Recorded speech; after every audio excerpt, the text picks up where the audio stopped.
Hello, and welcome to the Student Ministry Conversations podcast with your hosts, Brent Aiken, David Pruitt, and Russell Martin.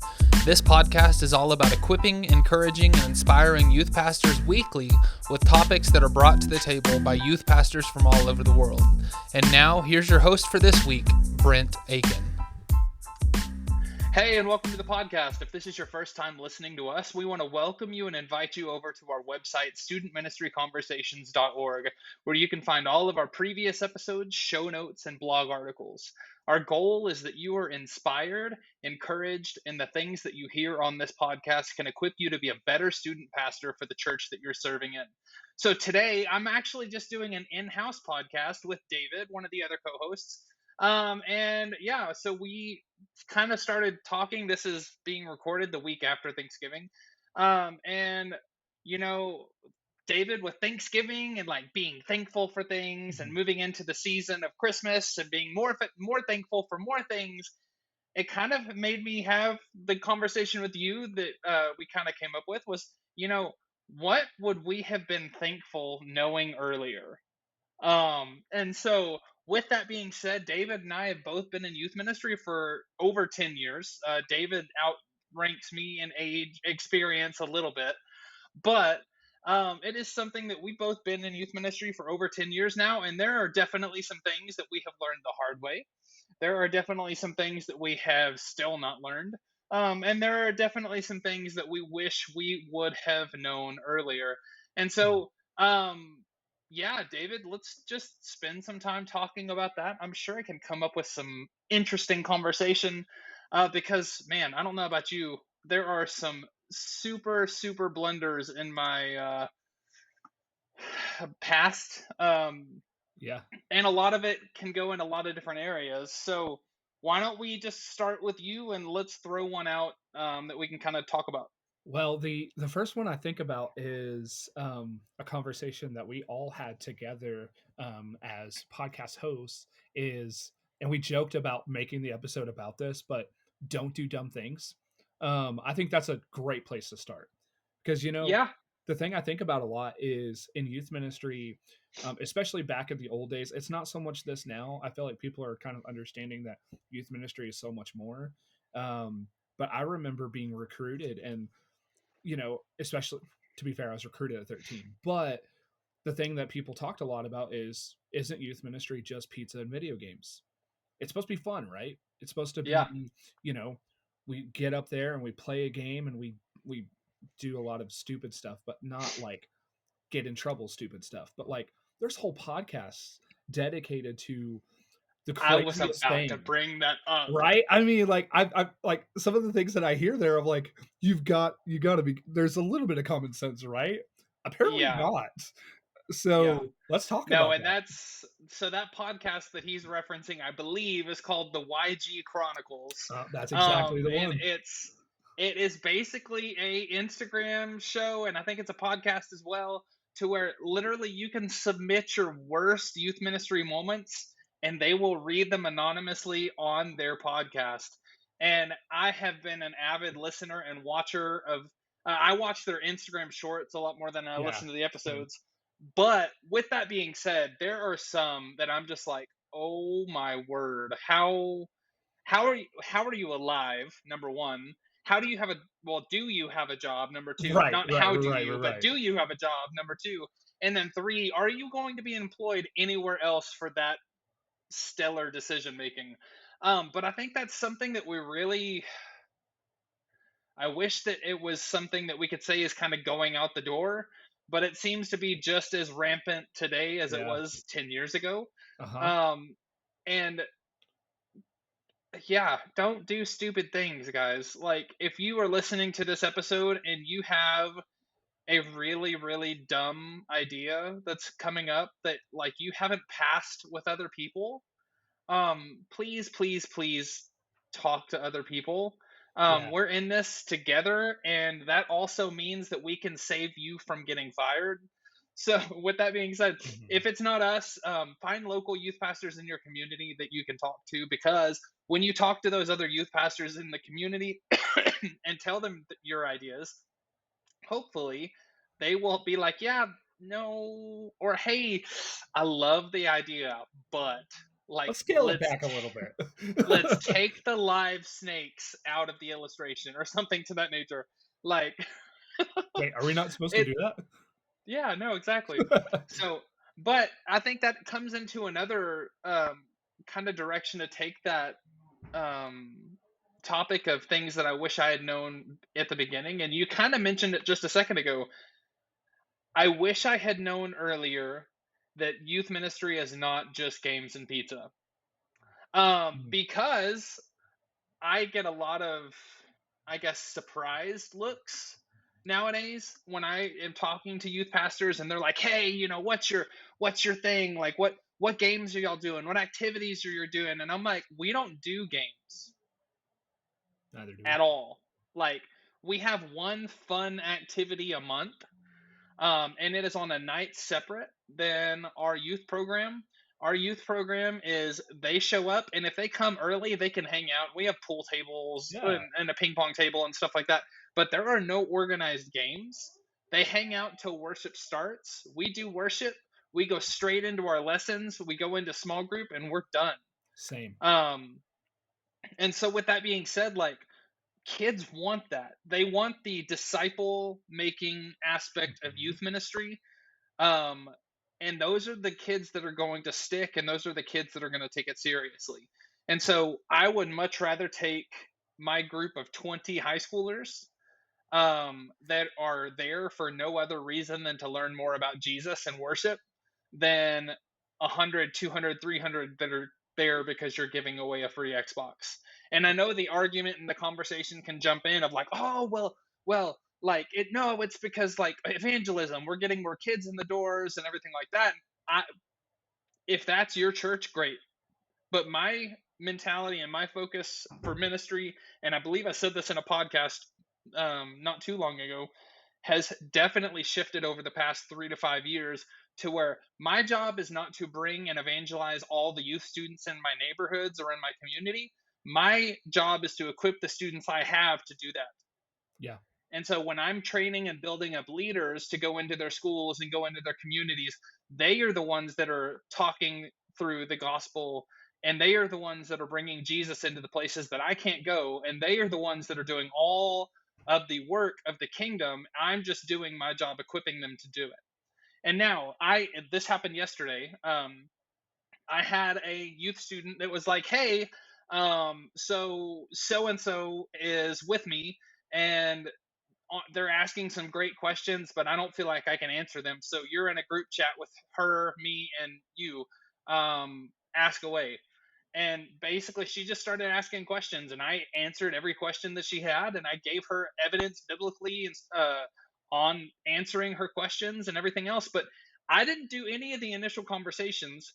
The right. girl that's in my youth group has already been doing that for Yeah, weeks on weeks on weeks now, and now she's getting comfortable to the point to where she's like, "Hey, I see the benefit in this, but I still have questions."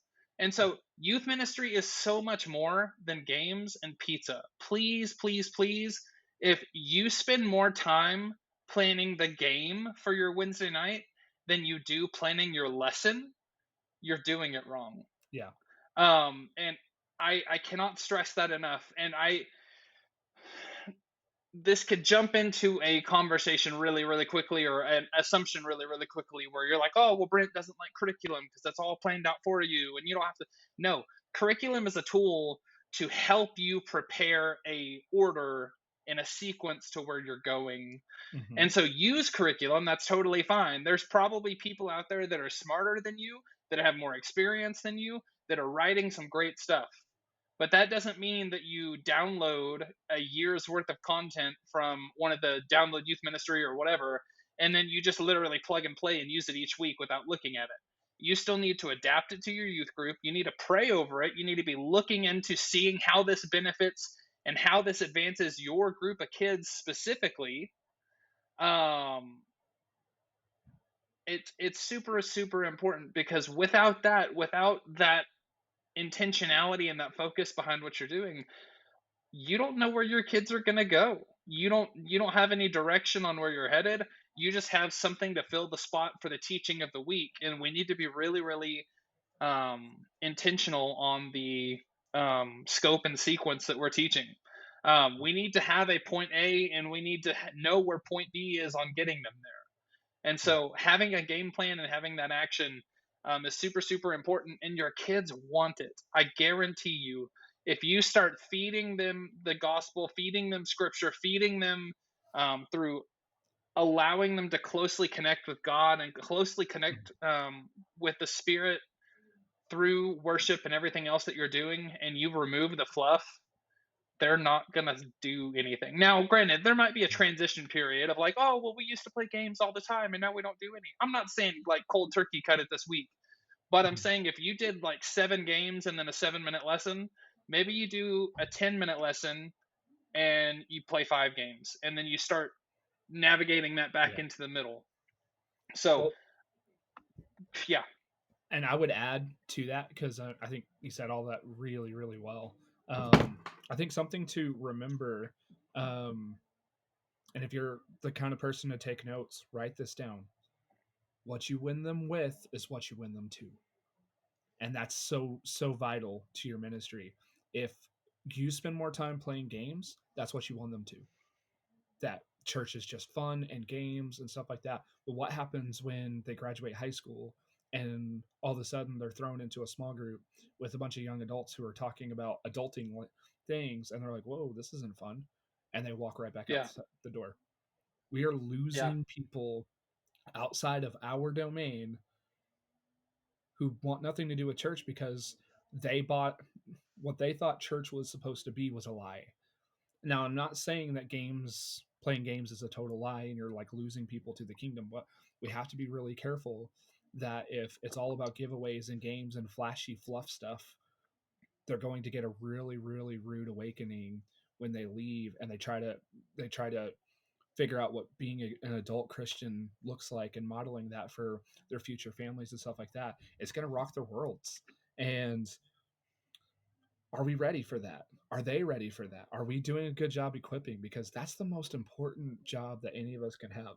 Whether you're somebody who is like solely a youth pastor or there's so many of us that are hybrids that are doing youth and worship or youth and children and youth and family or college or discipleship or you name it.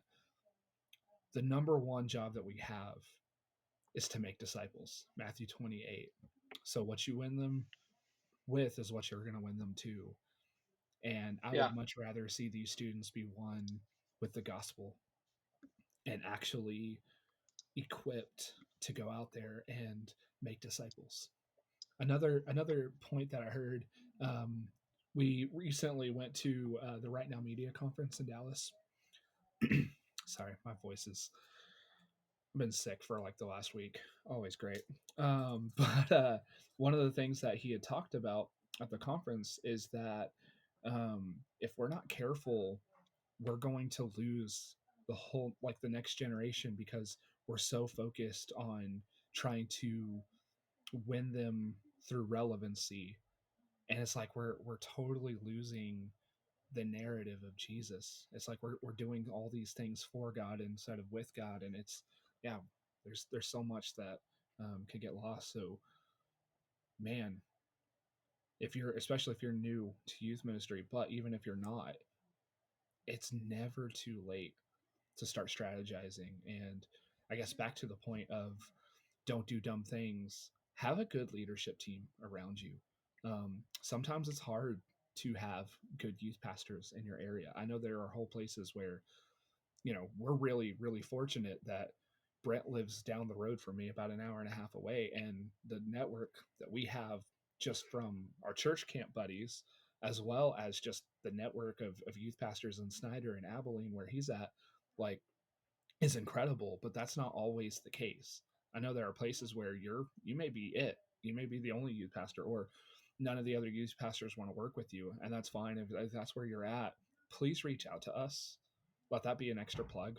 Like, we don't just make a podcast to hear ourselves talk. We actually want to connect with you guys, and we want to help you guys and equip you guys and mentor you. And if and even if you've been doing this longer than us, I mean, sometimes we can get bogged down in what we've always known, and this changing culture is hard to navigate. And so, wherever you are, whatever stage you're at, um, don't think you have to come up with all these ideas by yourself, because that's where a lot of the dumbest things happen. Is like 2 o'clock in the morning, we couldn't sleep, and we're like, hey, that seems like a funny idea. And sometimes I need to like give Brent a call and be like, hey, what do you think about this? And Brent's like, okay, because that's usually how Brent, like when I say something Let's dumb, not do when that. when I say something dumb, Brent does this thing where his pitch goes up, a bit higher pitched, and he's like, maybe we do this. And his face usually gets Yeah. red. Like, I don't want to insult you, Yeah. but like that's stupid, dude. Yep. No, it happens. No. But I think that's super important, is having that wise counsel around you. And I'll just add one thing that I can kind of transition to my next point off of, is the fact that that leadership group that you have needs to include parents. That wise counsel around you needs to include parents. Mhm. And so the other thing that I wish I had known, and I think we've said this before, and I kind of want to phrase it differently. How we've phrased it before, I guess, is parents aren't your enemy. Yeah, But what I want to say is keep parents connected in your program, yeah, up close and from afar. And so what I mean by that is, like, when you have a parent come and talk to you, don't disregard what they say. Be intentional, take notes, act like what they are saying is the most valuable and most important data that you're hearing right now. But then also keep them informed and connected by afar. You need to be sending out regular contact with your parents, to where you're like, hey, we are doing this week. This is what we are teaching. This is what our volunteers are going to be teaching. This is our small group curriculum. And I've seen a lot of groups where this is really cool. And I've done it for a few uh, series on and off, where it goes, hey, like, we're teaching on um, we're teaching on Matthew this week, and we're teaching about, like, his going from being a tax collector to a disciple and all this stuff. And, like, we're going to ask these small group questions in our small group, but here's 5 additional small group questions that you can ask at home. that's And good. so allowing your parents to be um, honestly a part of their primary role, which is discipling their kids, Mhm. um, is super, super important. So you giving them a slow pitch softball where they can crank it out of the park and they can feel like you are contributing to their faith life at home is super, super important. And you're not doing it to give yourself a gold star or anything like that. You genuinely need to do it to make the parents feel like they are succeeding in discipling their kids. Because when it comes down to it, the stats, and we've seen this thing over and over, where we have maybe 2 to 5 hours a week, depending on the context of your ministries, Yep. where we have interactions with students, and the teachers have a lot more than we do, but then the parents have by far the most. And so, with that being said, it is super important to equip and encourage parents to be the primary disciplers of their kids. And that involves you keeping them connected, keeping in contact with them so they can be on their A game and have those moments for conversation and opportunities where they can step in and really, really be beneficial to the development of their own kids. Because it is really, really cool to have parents that care. Um, and it's that's one of the most important things. I My shift in youth ministry and how I envision it now is, the students are 50% of youth ministry, the parents are 50% of youth ministry, because Yeah. I'm ministering to the parents just as much as I'm ministering to the students. And so when I have the comfort and the buy-in of a parent, and they're willing to come talk to me and say, hey, we're really struggling with them right now, like, they're doing this and this, and, like, we don't Hmm. really know how to parent this correctly. And, like, that is one of the biggest honors that you can be given, is when you are invited into their lives to help them. And ultimately, that's our goal. Our goal is to step in alongside the parents to be the primary disciplers of their kids. We are not, so don't try to be. Yeah. And honestly, take those moments seriously. Like you said, it's an honor.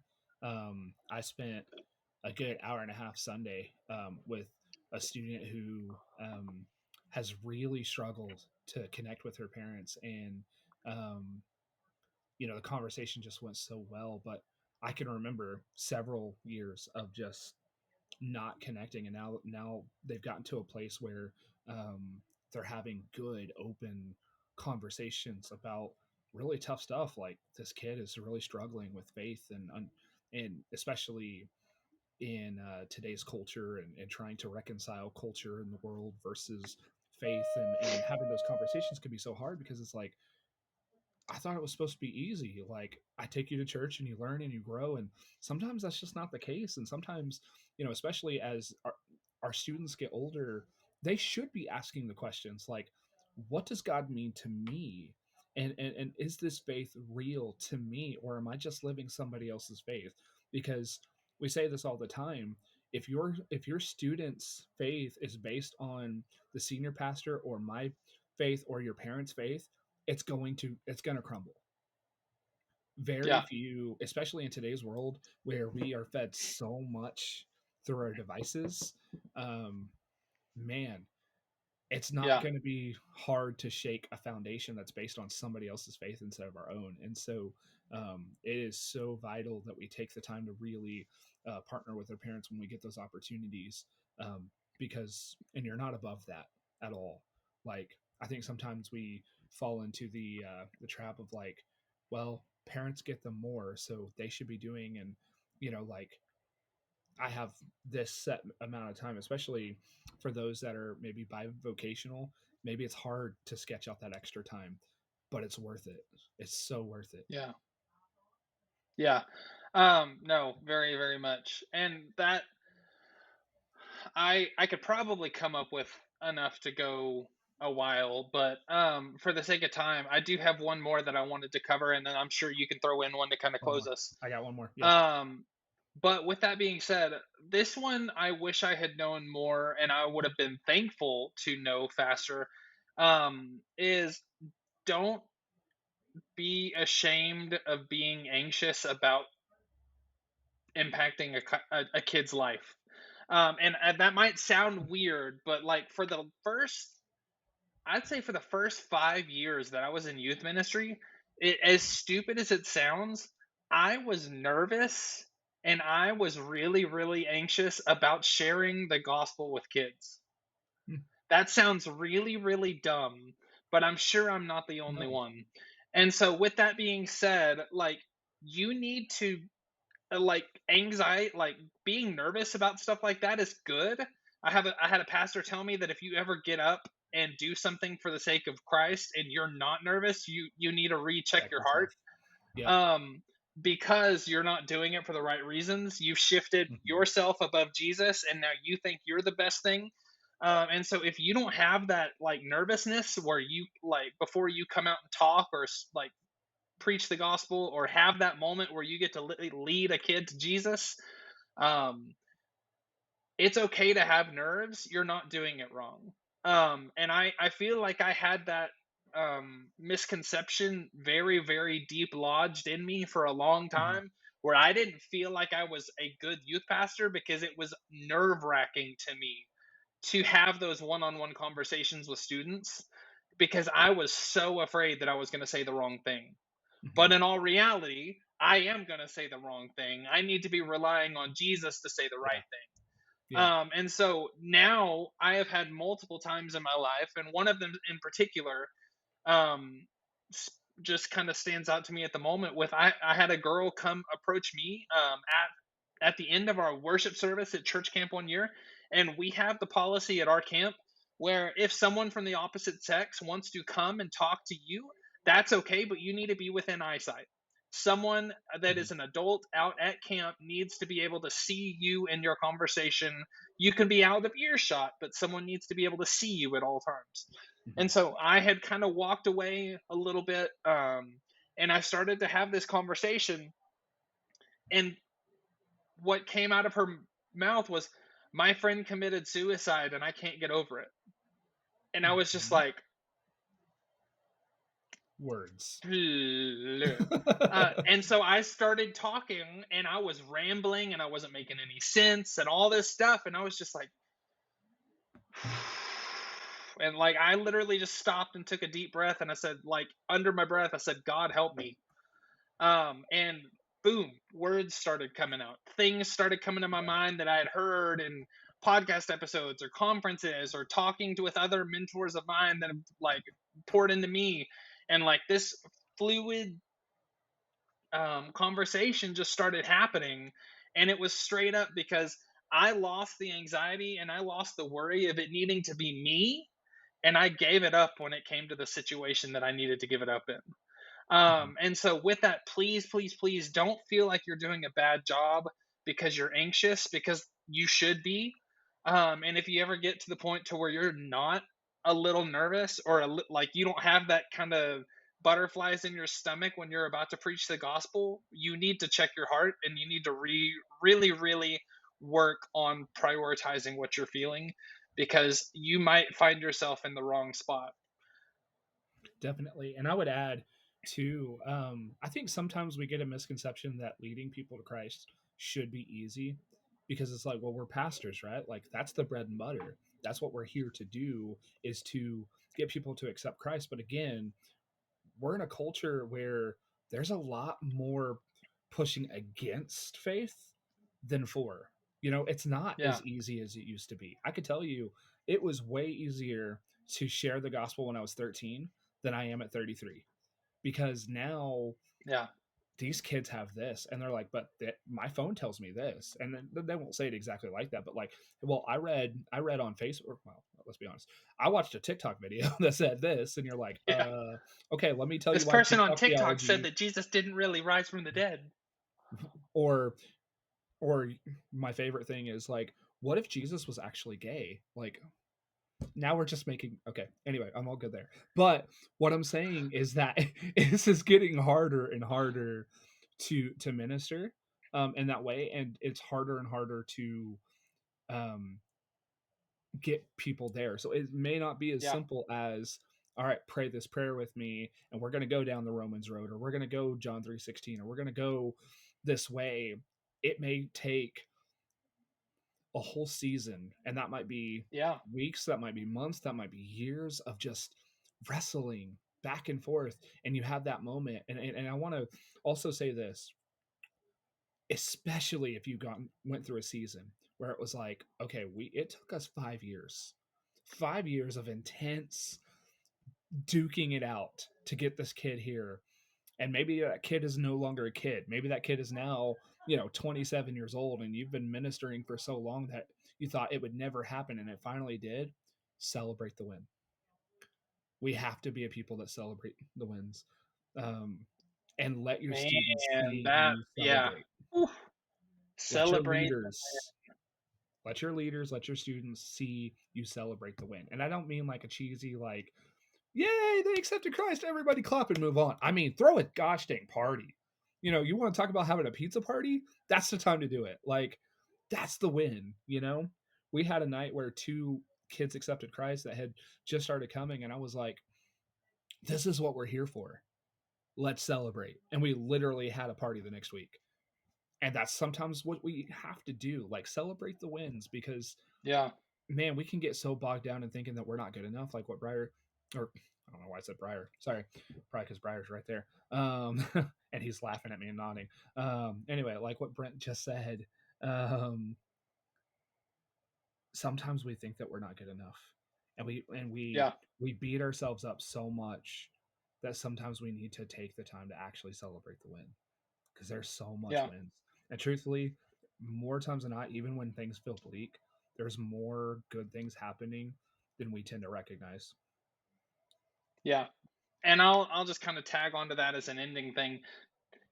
Um, don't fall into the lie that once a person hears the gospel, they're going to accept it the first time. Because odds are they're not. You can look at different stats throughout different books and different articles and everything. I've seen everything from you have to hear the gospel 3 times before you respond. I've heard 7.5 times. I've heard Or all kinds 21, of different. Yeah, the I've whole heard habit thing. all different Yeah. kinds of things, and I really think it depends on the person, because Yeah. the thing is I think it is not a knowledge thing. I think it's an experiential thing, and Mhm. when you experience Jesus, the gospel sticks. And so whether that's the third time or the 7.5 time, seven, I've never understood that, by the way, 7.5. I just, like, you're halfway through the gospel and like, just Oh, like, oh, there it is. That one word. There it yeah. is. Okay. All But right. I see Jesus. never understood that. I guess it's an average. That makes sense, but it always made me laugh. Of like, you're halfway through the gospel presentation and it just clicks. Or whether it's 3 or 7.5 or 21 or whatever. The thing Yeah. is like your job is to present the gospel. Mhm. Your job is to put it out on the table to where they have the opportunity to accept it. And if they Mhm. accept it, great. Now you get to walk with them and disciple them. And if they don't, guess what? You get to present the gospel again. Yeah. And it is an honor. It is a privilege. Do not feel defeated if you talk to a student and they don't like have this like light bulb heaven shines down moment to where everything just works. Sometimes it will. And those moments are awesome, like super super magical. Like one of my memories ever in youth ministry was I had a girl accept Jesus in the Chick-fil-A parking lot, and we made jokes about it forever, of like, Lord's chicken Yeah. doing That's work fitting. and all kinds of That's stuff. fitting. Oh my gosh. But it was just one of those things of like, it was the moment I saw it, I felt it, I was like, I'm going after it. Mhm. And I just started asking questions, and it led to that. And I mean, her life was changed that day. Yeah. Like, she was a different person and still is a different person Mhm. after that moment, which was super super cool. Um, and so don't be afraid. Don't be worried about not having the right words. Don't be afraid about Mhm. not being the right person. Don't be afraid if it takes more than once. Do not be afraid. I'm pretty sure the Bible says that a lot of times. Oh yeah. So, We should probably know how many times, but we didn't prepare that. yeah. It's Google it. Google magic. Homework time. I'll say this, and then we can wrap it up. Um, I was looking at some things online just while we were talking, because I multitask. Not that that's a good thing, but it is. There's a cool thing. It's 7 things I wish I had known before I started ministry, from churchleaders.com. And the first one just, I mean, I think it sums it up really well. It says, your character will be tested more than your competency will be. Let me say that again. Oof. Your character will be tested more than your competency will be. Yeah, that's Man, good stuff. if somebody would have told me that, I would have saved so much heartache. And even now, as I'm reading it, I'm like, well, crap, like that would have saved me from like a situation 2 weeks ago. Yeah. Like and Yep. really our pastor preached about that this week, and I thought it was a really interesting, how often our character and our integrity gets attacked, all because of a simple thing. Like, I remember getting in trouble for a certain thing that we had. Like, I had all the parent buy-in, I had all the student buy-ins to do um, a certain thing, and it was like a disciplinary thing. Like, our students were just being super disruptive in the church, and it was like during service, and it was coming to a point where we had church members that were like, dude, I'm struggling, I'm really distracted because the students are just loud, Yeah. in the middle of service. And it was one of those things where I talked to our staff leadership, I talked to our adult leaders, and I talked to our students and said, hey guys, this is the complaint that's being lobbied my way. If we can't do something about it, then I'm gonna have to have us come down, and because we have like a balcony, and it was like, man, if you guys can't handle being up there, then we're gonna have to head downstairs. And Yeah. everybody was like, yeah, no, that makes sense. That makes sense. Well, second time it happens. All right, guys, just a reminder. Hey, I know we're used to doing this, but like, let's dial it in. I mean, church is for you too, and third time it happens, I'm like, all right, guys, I've already given you 3 strikes. And everything, like, and I've told you guys all the way through this that if we can't handle our stuff, we're coming down. and we're gonna lock the balcony. And yeah, it was one of those things. And like I said, all parents agreed, all students agreed, wasn't a thing. So then someone decided to make like a paper airplane, and they threw it, and it hit an old lady in the head. And I was like, dude, I was on stage leading worship. I saw it happen. And I remember just thinking, God help me. I'm livid at this point, because it's just like, how many times do I have to tell y'all, like, don't do this thing? Yeah. And Yeah. you know, like I said, I had the parent buy-in, I had the student buy-in. They just weren't handling it. And so I said, all right, guys, that's it. I've given you 4 chances, and you guys just keep doing this. This is what we're gonna have to do. Oh, I had some parents that were livid. They're like, but you're not supposed to actually do it. Like, we're supposed basically we're supposed to threaten the kids. And I'm like, threatening isn't getting results, guys. Like, and I'm not even saying like that Yeah. they can't earn it back. I'm just saying for a little bit, we're gonna just. Yeah. And the funny thing, the result was that the students actually started getting to know the rest of the church, because we were no longer separate. That's It true. actually worked out, but it was one of those things. It was a situation where, like, I mean, they were attacking my integrity. They were calling me a bad husband. I mean, it was like stuff that was like, I don't even see how you're correlating this. Like, Yeah. but It happens. it was one of those situations. It's like, well, you're a terrible youth pastor. You don't love these kids, and you don't trust them, and and I'm like, well, okay, like, how does that have anything to do with like telling them that you aren't paying attention? Yeah. No, it But I've happens for heard sure. other youth pastors in the same situation, like, what, you want to take my kid's phone away during Wednesday night youth? Like, why would you do that? And Yeah. I'm like, because they're too busy playing games instead of actually like listening to this Yep. 1 hour that we get with your student. Like, it's important. But I mean, they will come after your Yeah. character. They'll come after your integrity. They'll call you a bad father. They'll call you a bad husband or wife, depending. They'll call you all these things, and it doesn't matter how good you are. It doesn't matter how much you know. It doesn't matter how much you've studied or how long you've done it. Your character will be tested. And it's in those moments where you have to surround yourself with really, really good people that are in your corner, and not just yes people. I'm not saying that, but I'm saying like people like Brent here, who's going to be like, hey, I love you, but you're wrong. Or, Yeah. you know what? Actually, in this situation, you're right, and I actually would have a conversation with your parents and fight for it. Yeah. You have to have both of that. So Sure. yeah. No, very much. Well, I believe David has a meeting to go to, which is Yeah, I'm fun, like and another 15 thing that minutes youth late. pastors have to do. But so, with that being said, that is all the time we have for this show. If you're a frequent listener of our podcast, all that we ask is that you do your part to get our podcast out to the greater student ministry audience. Like I posted on social media just a few last week, I believe, we are getting closer and closer to 10,000 listens. And that is our goal, is 10,000 before 2024. And that means we need your help with that. And so if you can help us, you can tag your youth pastor friends on social media. You can share our podcast any way you want to. You can listen to more episodes however you want to help out. But either way, if you tag us on social media or share a post, please tag us on your favorite platform using @TalkStudentMen. And then finally, if you'd like to come on the show in the future, reach out to us on social media or send us an email, podcast@studentministryconversations.org, and we'd love to set up a time where you can come on the show with us and talk about what you would like to bring into the conversation.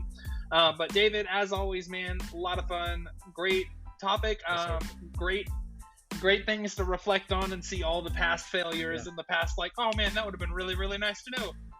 And hopefully even sharing a few of these can stop others from making blunders. And like I said at the beginning, if you haven't watched YG Chronicles on Instagram or listened to their podcast, do it. If you want to feel better about yourself as a youth pastor, go check them out, because you will leave and say, well, at least I haven't done that. Not that it's a comparison game by any means, but it does make you feel better about yourself. So. Oh yeah, we regularly listen to it as a staff, and it's a good like bonding character moment when you can just laugh. Sometimes you just need a good laugh. Yeah. But So, that is all the time we have. And until next week, we hope that you have a great week, and we will see you next time.